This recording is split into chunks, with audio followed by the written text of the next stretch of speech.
maybe a few minutes later. All right, folks. First of all, welcome, and thank you for taking the time out to come join us. My name is Kerry Mann, and I'm president of Mantralogix. It's my distinct pleasure to welcome all of you guys here today. I'll quickly run you through our corporate PowerPoint deck, a quick intro of what we're trying to accomplish, and then I'll turn it over to my colleague Luke, who is the managing director of the construction real estate practice within Mantralogix. So having said that, Mantralogix has been around for 21 years. We celebrated our 20th anniversary last year. We've been blessed with a great team. And our focus is to put people first. What do we mean by putting people first? You know, a lot of people think that automation and all of those things are about technology. They're not about technology. They're empowering your human capital, your most valuable assets in your businesses, which are your people. So we lead with the focus on your human capital and how to empower them to be more bottom line focused.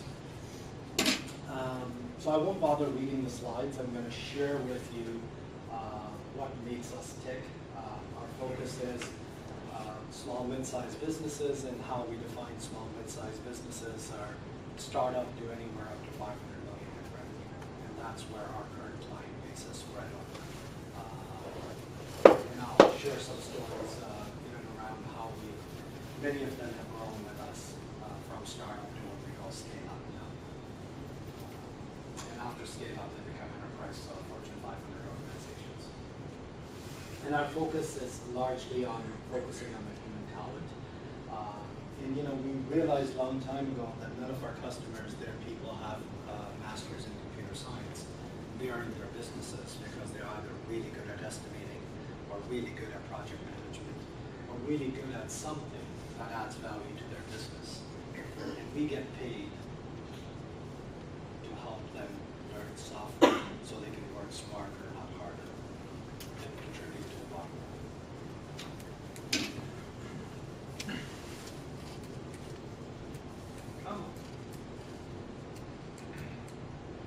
line. Our mission, vision, values, we've taken a lot of time to think through what we're all about, and these are not just words on a board.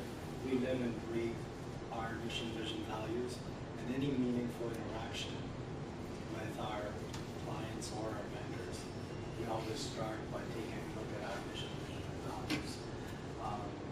From a mission standpoint, being very client-focused and introducing technical innovation through empowering their people. Vision is all about anticipating our clients' needs, having worked with many of your peer groups and seeing their journey of growth. We made every mistake possible. So we really bring to you the benefit of what not to do, so much as what to do to help empower your growth. And the values, you know, we take those very, very seriously on diversity. Diversity not as we think in traditional sense, but diversity of thought. And if you look at your organizations and division of labor, you have some finance people who have different thinking process, some operations people have different thinking process. And that diversity of thought, when it comes together, really creates a very profitable organization if it is well tuned. Ownership, taking ownership of issues and seeing them through, learning, curating robust relationships, and mutual respect above all.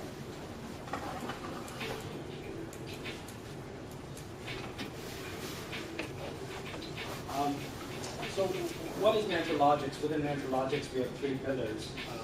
One is our ERP practice, which ERP is a family one for enterprise resource planning. Most people tongue-in-cheek call it Excel replacement program. Most companies come out of Excel into something automated.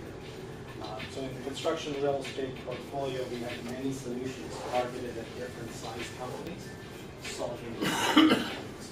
And Luke's going to sort of talk through this list to see what might be more appropriate for you guys. On the CRM side, Customer relationship management, or more frequently it's called create revenue magically, if the software is used properly for inbound marketing. It's a very powerful tool. We have a practice in and around CRM as well. And then again, your most important resource, your human capital, human resource, we have a practice in and around human capital management as well, with a comprehensive HRMS offering. More and more as millennials entering the workforce, they're demanding a very different work experience or employee experience. And these softwares are able to deliver those pieces and differentiate you as you're competing for talent out in the marketplace. We also have a full IT team, which we can take full managed services for your entire IT infrastructure, from servers, firewalls, everything. Over the last 20 years, we got forced into this because a lot of times we'll have an application working, but the underlying IT would be working.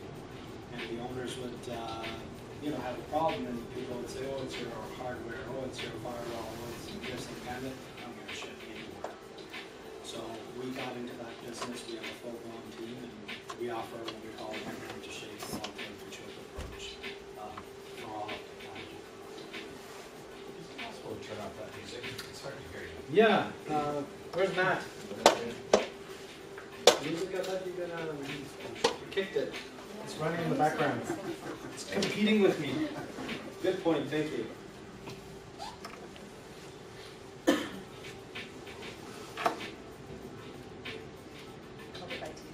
Is it iTunes gone rogue? There should have been. Thank you, Matt.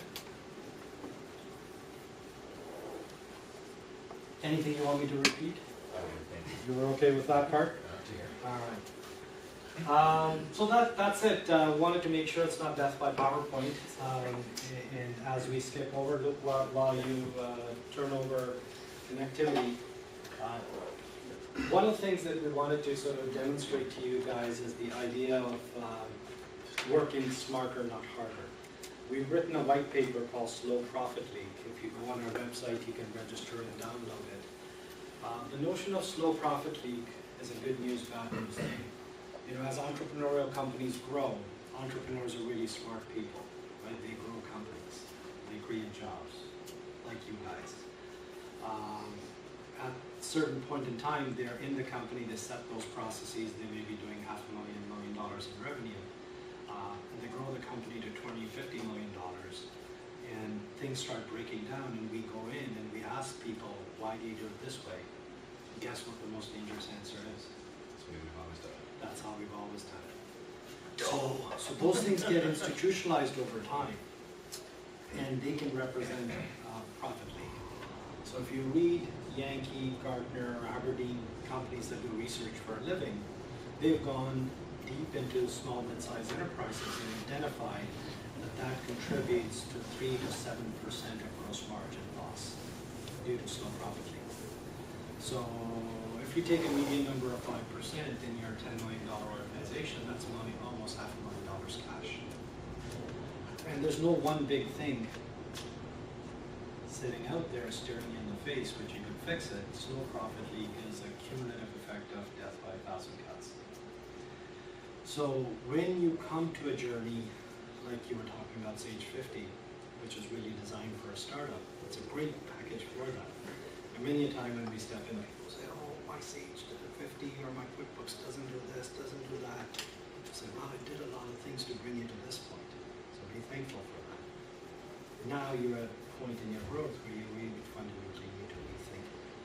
And growth of organizations is almost a stair step. You know, you go from 1 to 3 people with Excel, you can go from 3 to 10 people with Sage 50, and then from 10 to 50 as you go, you fundamentally need to rethink not just your processes, but the tools you're using for automation as well. And keep harvesting that slow profit league back to shareholder value, back to your bottom line. And that's really what we do. So today we're going to give you a flavor of the tools that we have in our tool chest to help you do that.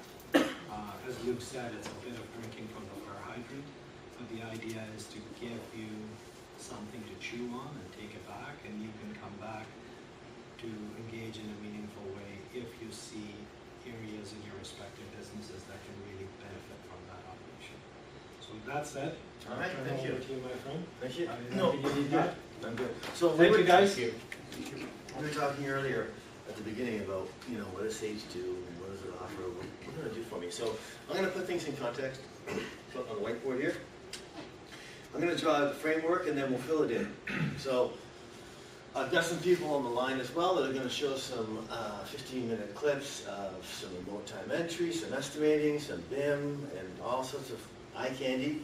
But one of the most important things we were talking about earlier is that Sage, at the heart, is a sort of a completely integrated package, so that whether I plug in, I've got the accounting down here, and I've got payroll, I've got billing, I've got equipment, I've got remote time, I've got work orders, everything. I've got paperless, I've got project management. So everything that we've got here is all part of the whole. You might not need equipment. We don't have any equipment, so we ignore that. We don't need that. But everything feeds in to the whole. So when we go through this, what you have to remember is, I'm only entering things once.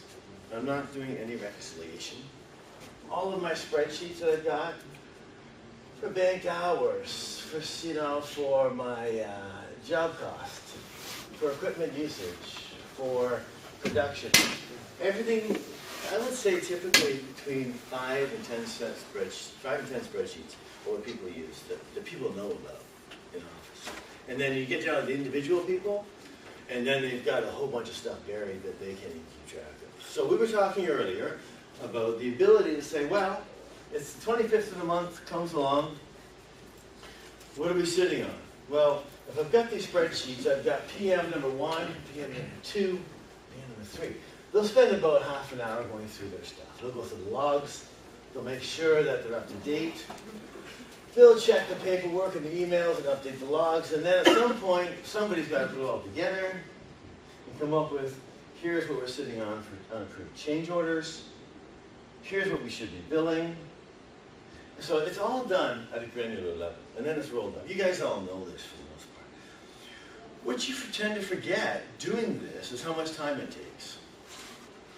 What we're able to do with a system like Sage is be able to say, well, look, I've got one database that everybody's working with. My RFIs are here, my change orders are here. At any given point, I can run a report or on my dashboard to tell you how many unapproved change orders I'm sitting on for my jobs. I'll look at them, I'll look at the details, I'll look at the correspondence, and I'll be able to say, bill it, don't bill it, let's go do it. If I've got the paperless, I can tell you, 25th of the month, what's not been approved for an AP invoice. And that's a biggie. So typically, as you know, invoices come in and they go right back out to the PMs and the people in the field, and then they go out and they come back in. And then they go on a shelf, and then they might sit there for a couple of weeks, and they might miss the 25th. So if I'm entering this stuff into this funnel, I'm able to look at a report that says, I'm sitting on 3/4 worth of unapproved invoices. Maybe I want to bill it, but at least I know about it. And accounting-wise, I can make an accrual entry. So in a lot of sense, when I look at it like this, and I'm not in construction, I just, hear about it all from the customers. But it almost seems too good to be true. So what we're doing is we're taking what people are doing in the field for work orders, timesheets, paperless, maybe you've got a third-party act for paperless, PMs are doing their own thing with their documents, payrolls keeping track of all the banked hours and the hours, and then at some point, all of this gets updated into somebody's job cost report, because we haven't even talked about job costing, at some point, and hopefully, when it gets rekeyed into a job cost report that has all the information, then hopefully it's accurate. So, just quickly, who's using QuickBooks right now? Okay, so who's using Sage 50? So anybody, okay, who's using something other than those two? What are you using? Well, we have Sage Small Business 2015. We're getting Sage Small Okay. Business 17. Okay. Two? Yeah, business solutions. Business Solutions, okay. So what we're going to do is I'll show you some of the components today. We're not going to focus on anything, you know, we can't focus. I could take 2 hours here, 2 hours here, 2 hours here. So we'll just take 15 minutes and we'll work through some of the key areas that I think the people have the problem, you know, pain points. Jump up and say, hey, show me this, show me that. I'm happy to do that. I mean, this is for you. I'm trying to showcase the Sage products, but also it's got to fit your business need. There's always 2 or 3 things that people say. If I went around the room, I said, what would be 3 things that your current system doesn't do today? And everybody has their own 3 things that makes a new system worthwhile.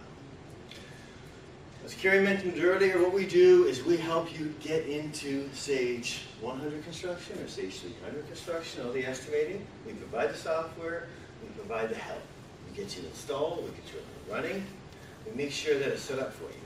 We make sure you take ownership of it so that you're able to run it. That's our job. And ideally, as your business grows and changes, you might have reports that might need to change. Well, we help you with that. So, you know, that's our role in this effort here today. Our role just isn't to sell you software. And that's part of it, of course, as well. Let me get my eraser. Do you have something that? Yeah, so I guess while Luke is erasing this, we have some giveaways, portable headphones for great questions. So we want to make this as interactive as possible. We also have some of these wallets that stick on the back of your cell phone, and you know, you can put your credit cards in there, or you can make your cell phone stand up, either way. So please ask away. Good questions will be rewarded. So I could probably just focus on the Sage stuff, but let's take 5 minutes just to talk about maybe some tools that aren't even Sage related. Things that you could go home with today and just start using right away. So for instance, we don't sell this stuff, by the way. Who's using Dropbox? Who doesn't use Dropbox? You should use Dropbox. So, any other tool for FTP management? Is there, you got the group or business version, or just personal? We just use our own internal servers and provide safe links. Okay, good. So that's a great, there's also box.com, there's Redtail. So if you're looking for a more robust version, there's box.com, Redtail is another one. We have solutions in the Sage world, but this is stuff, you know, you can just play around with and start using. Who uses email addresses for different jobs? So this is where customers wrestle with. Of course, Sage handles that, but if you don't have a construction solution, what I recommend is setting up an email address, if you can, called, you know, your jobs at ABC Construction. In the subject, put the job number. Or if you've got unlimited email addresses, you know, put 1315 at ABC Construction. And make sure everybody sees that. So you can set up little rules that say, whenever I send an email, CC this, or create little routines, so that if I'm looking for correspondence, and I don't know who my PM sent this stuff to, and he's gone, it's somewhere else. I can go retrieve that stuff. Or I get a disgruntled employee. They might delete their whole machine, and I don't know what they sent to who. So if you can set up rules with email addresses, get your IT guy to help. That's a really, really cool feature. And again, you could do something like that today. There's a program that I love called Split FTP, Split PDF. So this is a tool if you're doing things like AR invoices. You got them, and you want to email them all, or you want to PDF them all, then email them. Well, it's a hassle. You got to split them up, right? PDF and then find it. This will automatically find the different customers and split the PDFs into multiple files for you. You're still going to have to email them separately, but it's kind of a handy little tool that all of our customers ask for. We can't do this in Sage unless you print each one individually. This could be for job reports as well. So if I print all of my job reports, even in Sage, one big PDF, the system, or this little tool, it's like 20 bucks, will go in and actually create separate PDFs for each job out of that big PDF. It's kind of cool. Who uses Excel for job costs? Do you have like a company template for your job cost reports? Yeah. Agree? Yeah. If you get a chance, you know what? This is a Microsoft shop, but Google Docs is a great tool as well for sharing stuff. Does anybody use Google Docs? Yeah. So if you don't know what it is, it's a collaborative document so that I can get an Excel and I can update the job cost report. It's a live living document. Someone else logs in, can access it, they actually see the changes and they can update it. So it's kind of cool. OneDrive is the Microsoft solution, is that right, Matt? Mm-hmm. So that's Microsoft's solution for that. All right, so there's my contribution today to pointing out. Does anybody else have something that they're using today that may help other people? I'll give away trade secrets. EcoSign potentially. Which one? EcoSign. What's that? It's a PDF. PDF signer? You can, yeah, you send a document for one or multiple signatures with specified boxes and dates and a specified chain of. Really? Someone has to sign first, someone has to sign second, so on and so forth. So that's called EcoSign, like that? EcoSign, yeah, it's an Adobe product. No kidding, eh? Yeah. Is it expensive? No, the license is about $119 a year. Okay. I think for an enterprise, like what, singular license? Okay. Yeah. Okay, great, thanks. Good. Okay. So what I'm going to do is, I've got someone on the line here. I'm going to dial that in a second. For you. So here's what we have, and I'm going to hide this menu over here. If you were using this software today, this is what your screen would look like when you come to work in the morning. You'd come in, you'd load up Sage 100. If I'm a project manager, this is where I'm going to spend most of my day. Setting up jobs, looking at jobs, setting up or looking at subcontracts, purchase orders, change orders, and daily field reports. And we're going to dive into these in a little bit. You know, I got to do some RFI, submittals, transmittals, all that's here as well. Forecasting tools here for you, mostly the cost to complete analysis. And then some more job cost reports at the bottom. I'm going to come back to the menu real quick here. So that's where you're going to spend most of your time as a project manager. Full accounts payable, full payroll with all the Canadian reporting that's required, full accounts receivable.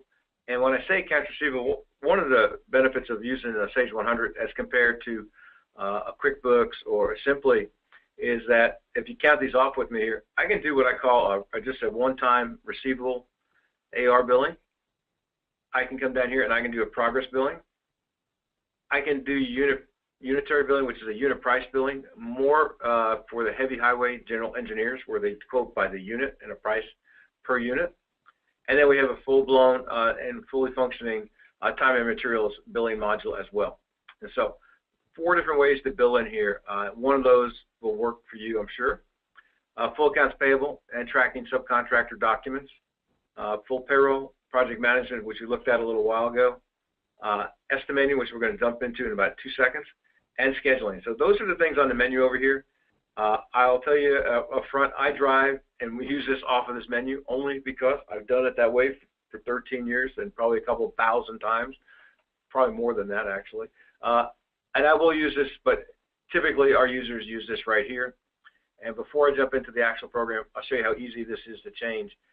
If I love this, I want to have my cost codes on my desktop, then I'm just going to take that and I'm going to drag it over here. So each user has their own customizable desktop. So if that's important to me, I'll have that on my desktop. If this is not important to me, I take them off my desktop. So this becomes customizable to each individual user. So at that point, it's user-friendly, very easy to follow what you need to do. I'm going to jump into estimating because we do have a limited amount of time today. And as you know, if you see something here you like and you want to dive deeper into it, that just takes a phone call to Stan or to Jane, and then we can set up a one-on-one demo for you to show you more detail. But today is just really an introduction because there is a lot to this individual product right here. So since we're talking to the GC audience here, this is how my GCs use what we call our basic estimating. And I'm going to show you a couple different ways. This is a concrete subcontractor, and in this instance, I'm actually looking for a price per square foot. And this item down here from my concrete sign sub This is a lump sum item, so it's just a lump sum quantity of one, and I'm getting a lump sum price from them. And I can set those all up all the way down here for every one of the subcontract trades that I need. Here's where you get the benefit. As I come in here, I'm just going to say that this line right here, I get a price for the 3200 at $3.95. Who is that I got the quote from? And I'm going to say it's this person right here. That's the person I have, and I want to put that into 3000 Concrete, and he's a subcontractor, okay? Once I have this in here, this is the one that's going to get priced out in the bid when I recalculate this. Right here is this bid's 12,600. In this case, I'm using this line item here, Sandow Specialist, for the concrete sign. And I go through that for all of my subtrades. And I save this, I already saved it. I now have the ability to do a lot of things with this same data. I can put all those cost numbers into my budget by cost code. I can come up and print a proposal. I can print purchase orders if I happen to be buying materials. And I can print the subcontracts for my subcontractors. So if you're typical, you're doing your bids right now in Excel. Once you get that job, you're handing off somebody a piece of paper that says, hey, here's 15 or 20 subcontractors that we're going to use on this job. Here's the details. Go ahead and type up those 15 or 20 subcontracts. In here, I click this. I go here, and whoops, I thought I saved it. Export, subcontracts, by job. There we go. It's really easier that I made that.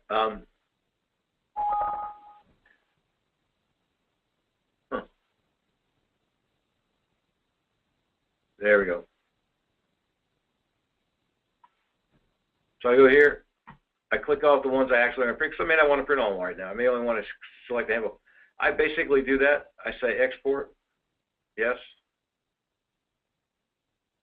and that's it. All my subcontractors are now completed with all of the project information and all of their pricing information, and any notes that I've included in this export note field will also be included on those subcontracts. So one of the reasons for doing it here is I am able to bring all that information forward.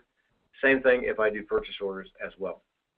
So let's just say I'm going to blank all this out to show you how simple it is to do a new job.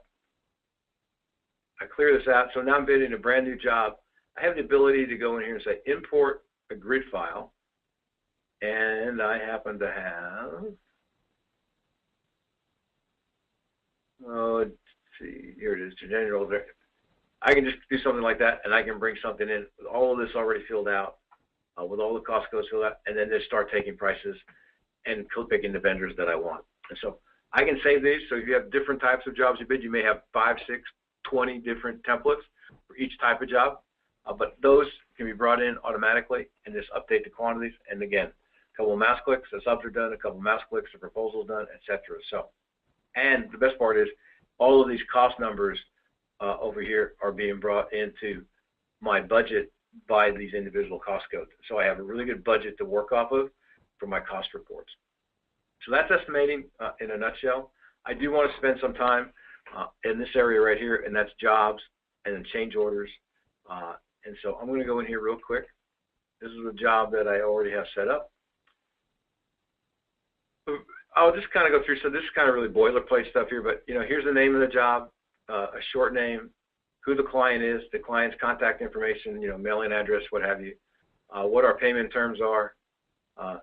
I am using the U.S. version. I apologize, but this would say hold back. This is what we call retention in the States. The ability to do a couple things here. Obviously, every time you get a phone call, the job's going to start out in bid status. Unless you're really lucky, you probably don't get some of them. So I can mark it as refused. Then we have what I would typically move right into the current phase. Complete means we've finished the work, but we haven't got our final check.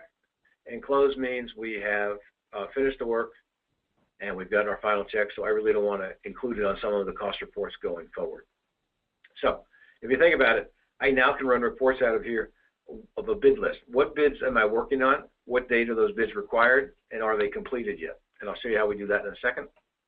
So the next screen here, little tab here, is my contact information. These are the contacts for this project. and I can add as many as I want. It's really not limited to 20. It's 9,999 to be exact.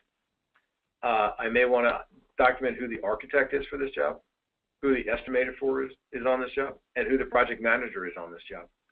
Once I get those in here, I can then start running reports at any point in the future that says, hey, I want to know of all of the jobs that were bid by Lorena, what was her profit margin on an average? All of the jobs that Carlos was a project manager, what was his revenue contribution and what was his profit contribution? So using these fields here allows you to get some really nice detailed financial information going forward. So the next thing is this tab here, and this is customizable, like you can see right here, assessor notify, something else, one more thing. You can change the descriptions on these, but very simply, in this case, what date did I get the plans? What date is the bid opening? And when does it have to be completed by? And did I sign the contract? When did I start the contract? And when did I complete the contract? One of the things that comes really useful for general contractors, especially if they do similar type projects, is this field right here, square foot.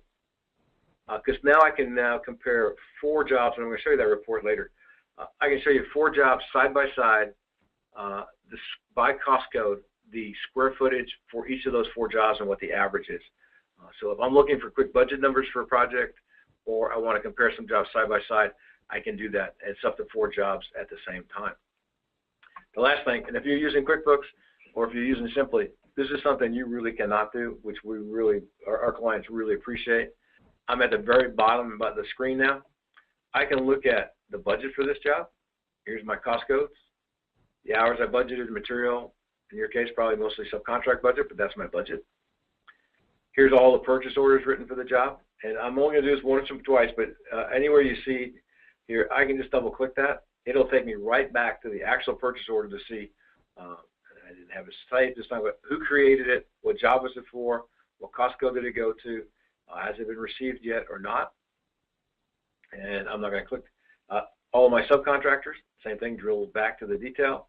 All of my change orders, everything that's been invoiced, and more importantly, what's been paid on this job. So I'm not going in and out of the purchase module, a subcontract module, the change order module, or anything.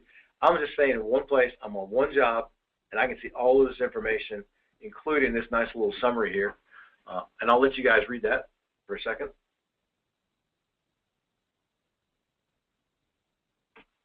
So as you can see, if I'm a project manager or an owner, all I had to do to get all that information at my fingertips was click this hard hat button, pick the job I want, and all of the information I need is right there in front of me.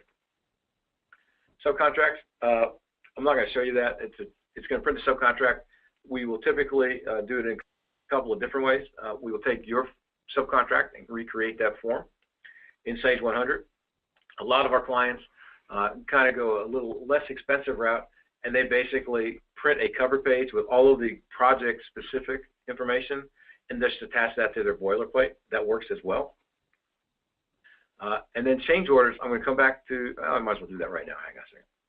Change orders, a very powerful module in here, and will make you money, I promise you. Let me just pull one up real quick here. I don't like to type, as you can tell. I'm a terrible typer, actually. And so very simply, if I'm a project manager and I run into something, an instance on the job that I think is going to require a change order, I really only need this piece of information. I need the job. The system will assign the next change order in succession, the date that I created this, and it's going to default to the open status. That's all I need to do. Now I can just hit the save button and be done with it. I'm constantly going to get reminded that I have a change order that's outstanding, and so I'm not going to be able to forget it. I can come back later when I have some more details. Like this case, they want to upgrade the lighting, and it's a little confusing, so I'm going to go back and forth here. There's a tab that says budget and sub change details. This is where I call my sub up and say, hey, I need to change those light fixtures to a more energy efficient one. What is the cost to me? Sub comes back and says, your cost is $18.50. This is the vendor that's quoting it to you. They already had a subcontract with me. This is going to be their change order number 2, which is still open. This is the date. This is the cost code I want the budget to go to when it gets approved. And then I flip over to this tab where it says prime change. This is where I go and ask the owner for $2,400 to do that work. And they come back, and they finally come back and they approve $2,300. So at this point, I have everything I need.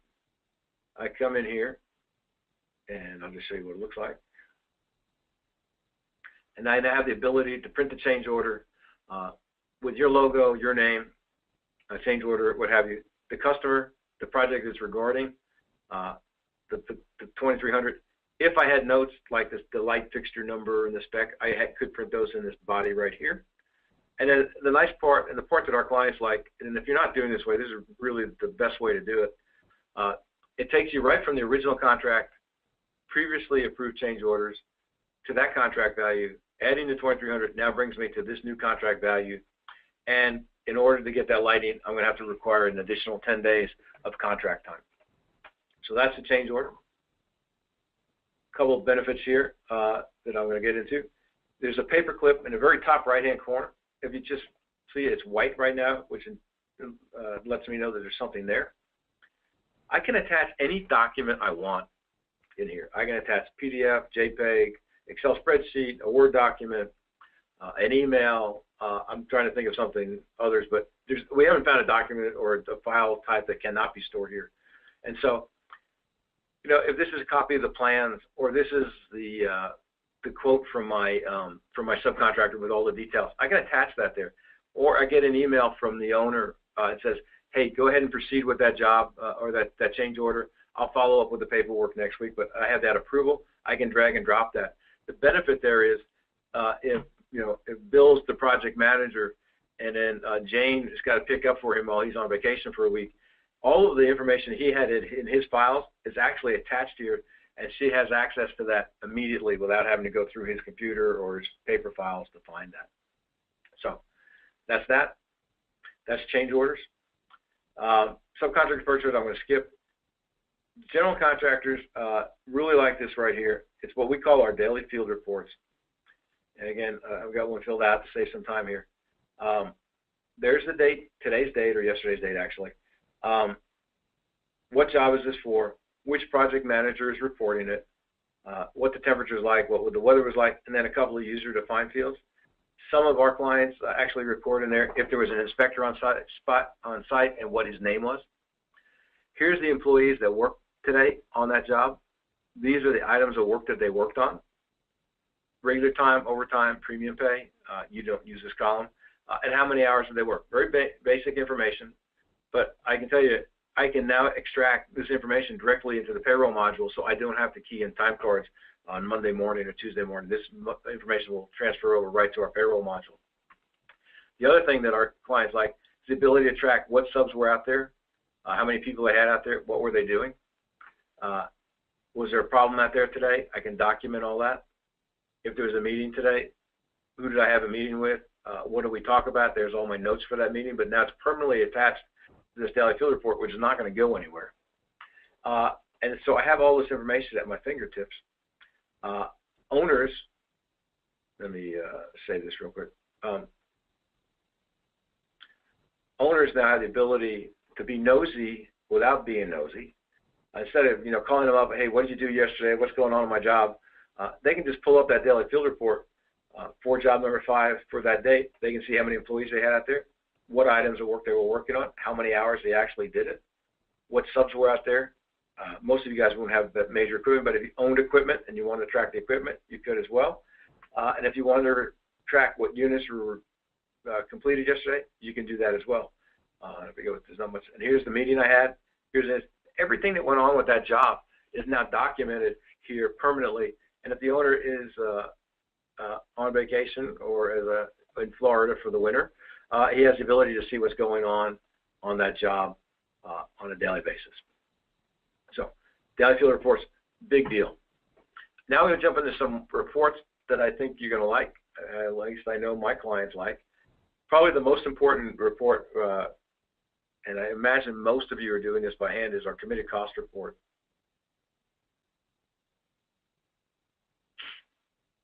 And what you have here is it's one job, happens to be job number 2. These are the cost codes that I have in my job. This is my budget plus approved change orders.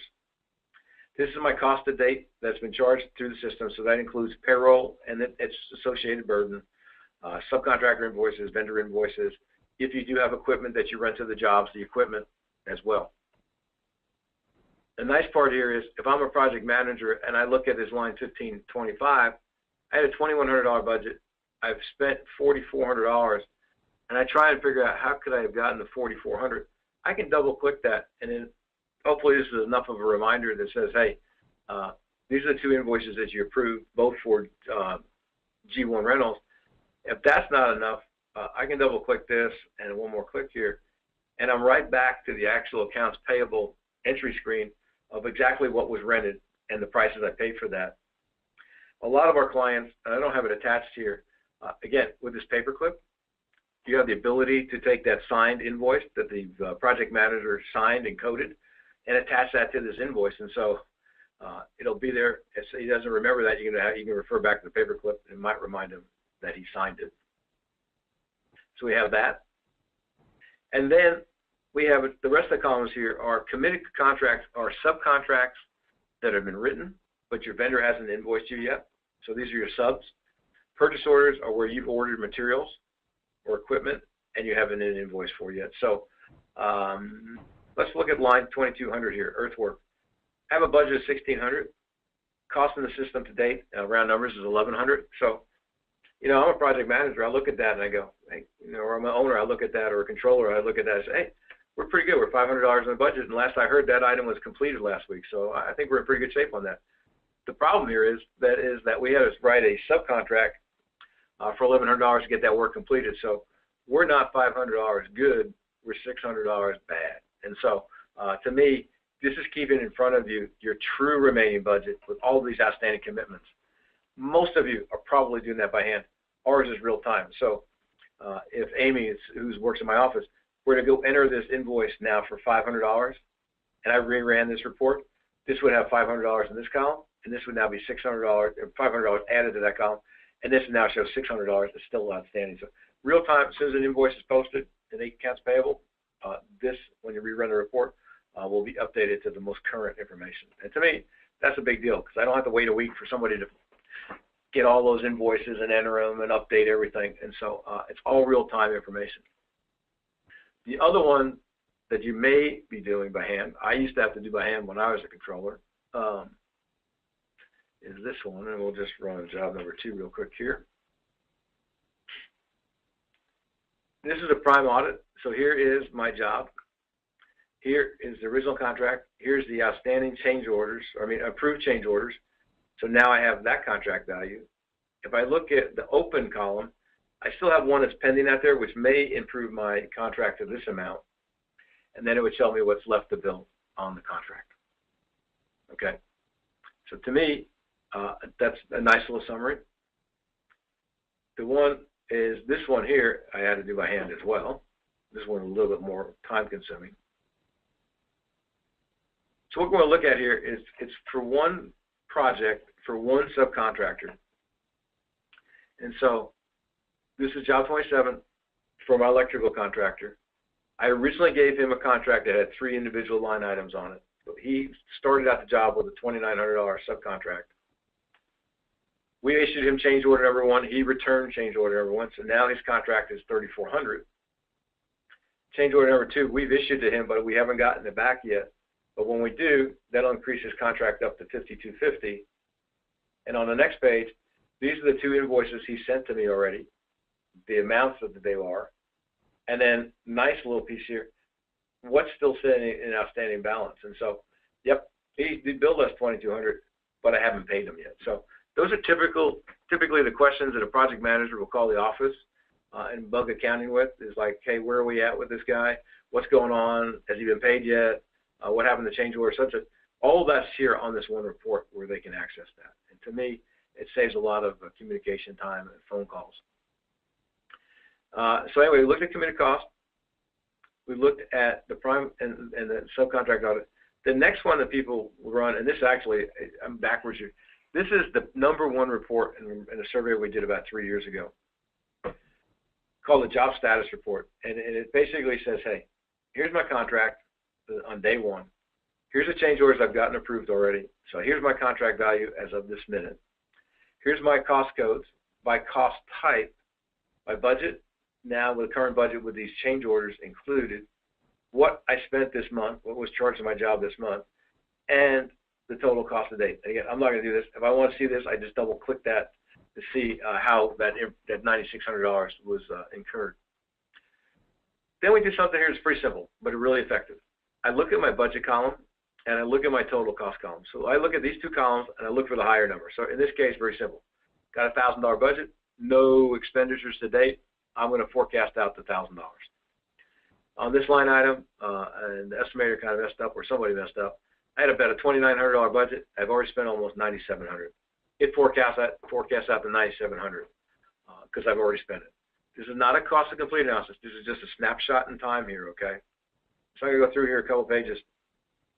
It's going to come down and it's going to say, hey, based on those projections, looks like you're going to spend $103,000 on a $92,000 contract, which means you're going to lose about $12,000. This is what my clients do. They look at this very bottom right-hand corner and they go, something is not right.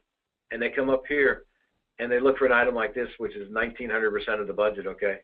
$300 budget, $7,000 spent. They'll click this to see if this is a miscode on an item or a miscode on a job, but then they'll start looking at these numbers. If they come down here and this number looks like it's about the margin they intended, they just go to the next job. They only worry themselves when they see some bad numbers here. So I know if this job's doing well or not by looking here. I can look right here. I can see what I billed to date on the job and how much cash I've received from the owner to date. So bottom line here, obviously demo data, work the $100,000 worth of work to lose, $12,000. I've spent $30,000 on labor and materials, and the owner hasn't sent me a check. So not only am I going to lose my hiney on this thing, I'm also about $30,000 negative cash flow on this job. So all in one report, very easy to read, ability to drill down to the details at any point in time. So that, in a survey, was the #1 report about 3 years ago, and I'm sure it would be again today. If there's any accountants on the phone, I'm sure that you'll be interested in this one, and I'll just run this for all of them. And this is the work in process. And so by type, mid type, my over and under billing calculations for me to make the journal entry to get my statements to the right balances. And so that's included in one of our standard reports. And before I jump into something else, great feature that was added, I think 2 releases ago. If I say search reports and I'm brand new to the system, I just come here and say job cost, hit search, and it should be 140, could be 100, something like that.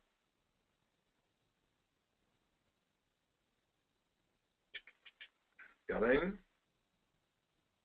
Should be 140 different job cost reports that are available.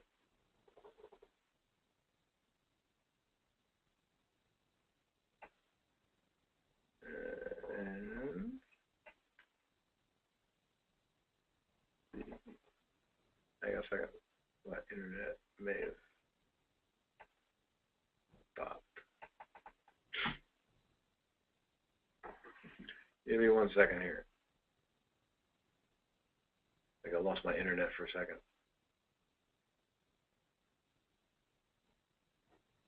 I did. I run on a hosted thing, and I think I just dropped my line there. Right here. Hang on 1 second. Anyway, it brings up 139 job cost reports that you can look at, search the ones you want, find those on the menu, and drag those to your desktop at any point that you need to. So just in case you're wondering, while I'm waiting for this to load up here real quick, I have clients, like I said, I have 1,300 plus clients. I would say 60% are what I would consider general contractors, and general contractors to us include commercial GCs, home builders, remodelers, that kind of thing. And so the other 40% are subtrades. And in addition to that, of my clients, of the GCs, I know a couple that are probably in the $1.5 million range on annual revenue. And I have probably a half a dozen at this point in time that are well over 100 million using it as well. So there really is no bottom limit, and there's really no upper limit for using this program. It really depends on whether it's going to work for you, and it does a better job of what you have today. But like I said, I've got a couple of contractors I know are doing $120 million a year, operating in a very large geographical region with probably, I think they have maybe 20 project managers, 25 project managers, and they have 20 to 25 people accessing the system all the time. So anyway, let's go try this again.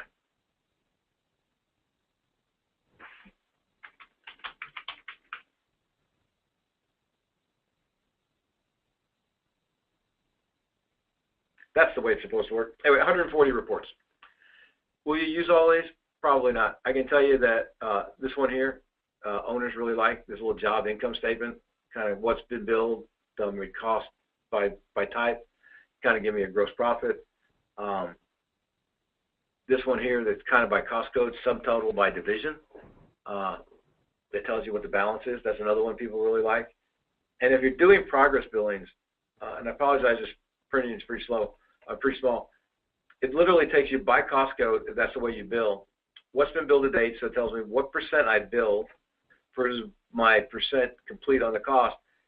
And in the real world, you'll come over here at the end of the month with a lot of negative cash flows because those are the items you worked on during the month but haven't billed yet. So a great worksheet for project managers to work through to see what they should be billing for the month.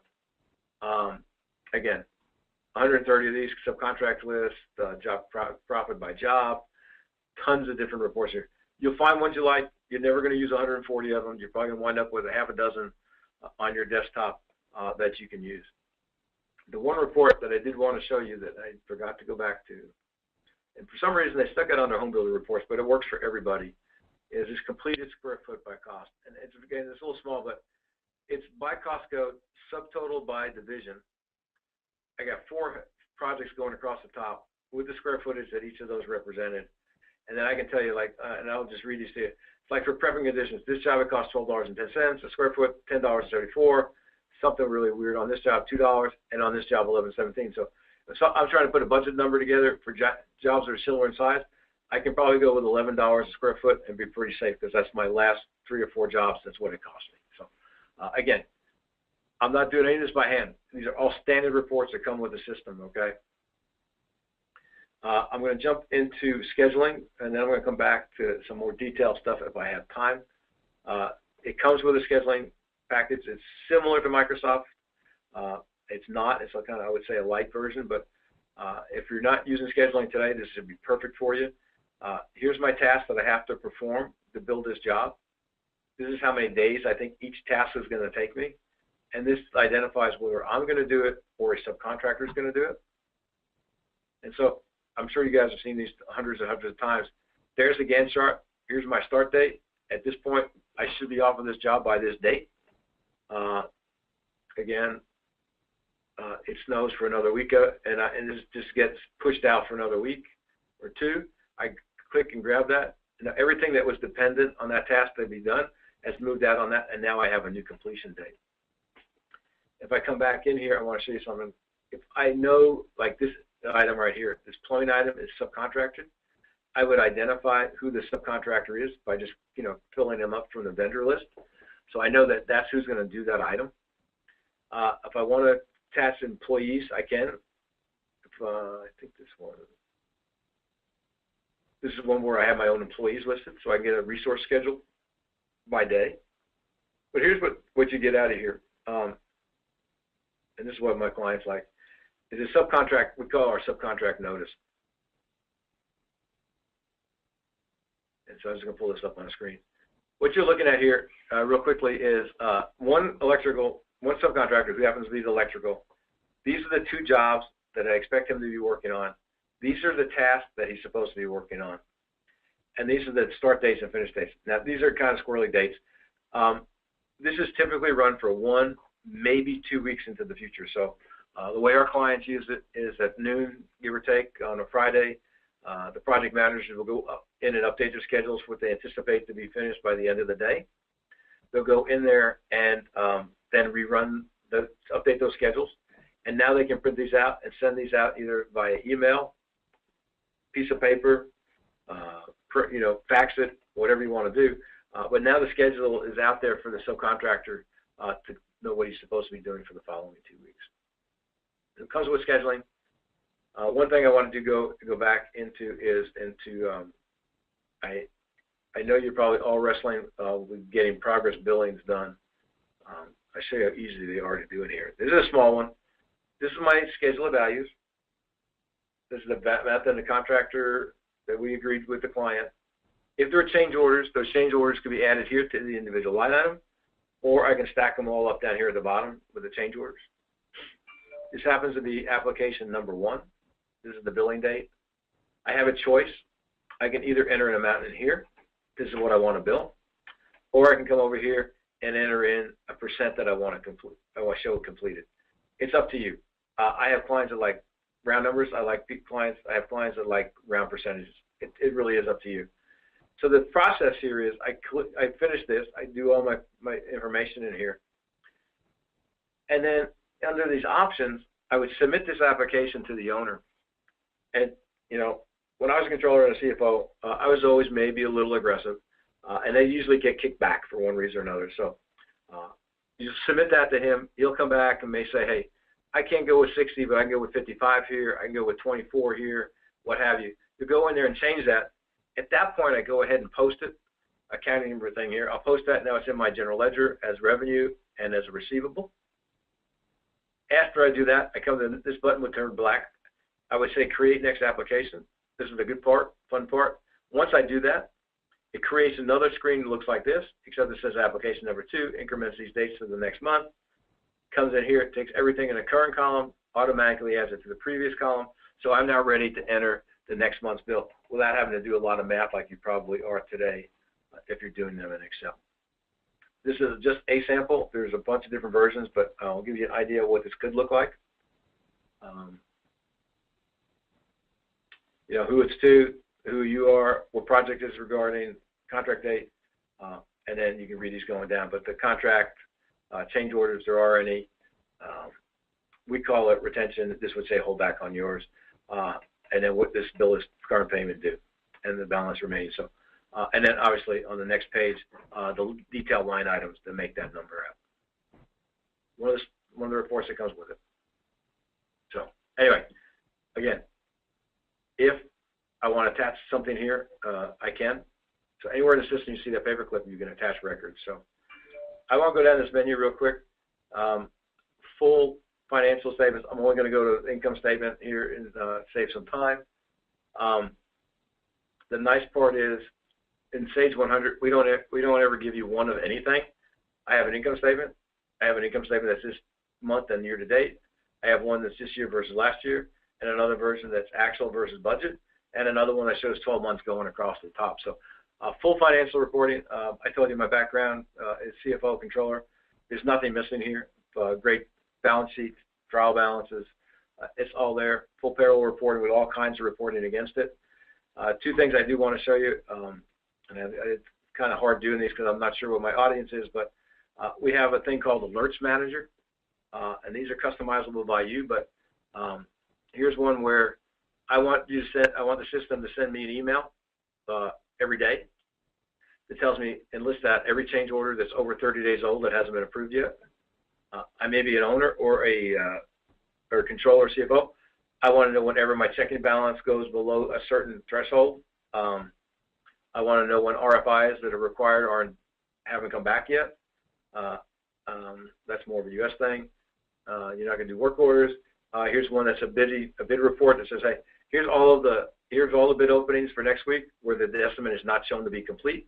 And so again, these are emails that come in. The system literally scans the system, your data at night. It looks for all those I call them violations, where those conditions are not met or met, and it sends you an email, and you can determine who that email goes to in your setup. The last thing I'm going to show you is a dashboard, and this thing has way too many things on it, but it's just to give you an idea what's here. So if I'm an owner or a controller, I'd probably want to know my cash balances and my cash position. I'd probably want to know my aging. for AP and AR. Again, with the ability to just click on this and see the detailed aging for that. A little mini income statement. Here's the alerts I have. By the way, I have 134 unread alerts. I guess I better get going today. Here's customers that owe me money, my top customers. Here's cash flows by jobs. That may be something a project manager would want to have on his. What vendors I owe the most money to. Who my top vendors are. Jobs over budget. Something a project manager would want to have on his.